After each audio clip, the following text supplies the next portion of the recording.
The fourth in the series of hearings of the Senate Blue Ribbon Committee on the pork barrel scam did not last long today. The reason? The absence of the invited whistleblowers. Bianca Piedad has the full report.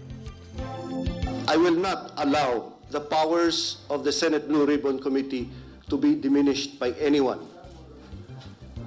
The powers of the Senate Blue Ribbon are found in the Constitution and upheld by jurisprudence, a long line of jurisprudence.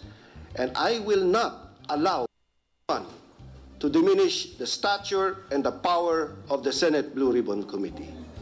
Senate Blue Ribbon Committee Chair Senator Teofisto Guingona III couldn't hide his frustration over the absence of the pork barrel scam whistleblowers who are expected in today's hearing. The jurisdiction of the Senate Blue Ribbon Committee and the powers have been attempted to be undermined, and I will not allow that. Ang kailangan gawa, hindi salita. Ang gawa, dalhin yung whistleblowers dito. So gawa, hindi salita. Tama na yung salita, gawin mo na. Guingona felt the Justice Secretary Leila de Lima's failure to present the whistleblowers today is an insult to the Senate's power as a co-equal branch of government. He even cited the Supreme Court stating that ongoing judicial proceedings do not preclude hearings in aid of legislation. You have attempted to diminish and undermine the Senate Blue Ribbon Committee. I will not allow that. And I'm very disappointed with you, and I'm therefore issuing a subpoena, which is an order directed towards you to have the whistleblowers come here on Thursday. De Lima immediately to Guingona, saying she merely wanted to know whether or not the Ombudsman would approve Napoles' public testimony and if it would not affect their own investigation.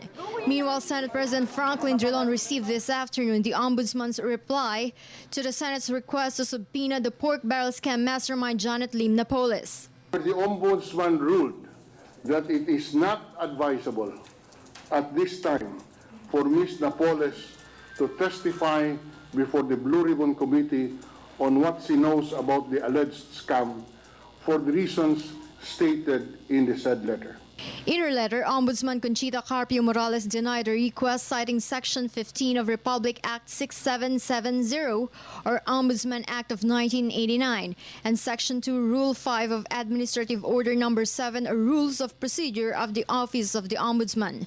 Morales said that the Ombudsman may determine which cases should be or should not be made public prior to the final action of the Ombudsman with regards to the case. Stated also in the replies that no publicity shall be made which may put the witness's safety or the persons complained against in public censure.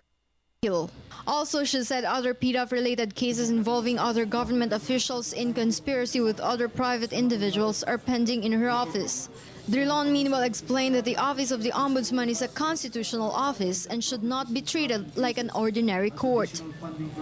Out of prudence and out of respect for her office, we must defer to the judgment of the Ombudsman, as she has acquired primary jurisdiction over the case. Drilon meanwhile approved the subpoena to request the attendance of other PDAF scam whistleblowers on Thursday, September 26, 2013. De Lima then confirmed that the subpoena is now in her hand, assuring she will be at the next Senate Blue Ribbon hearing. For People's Television, Bianca Piedad.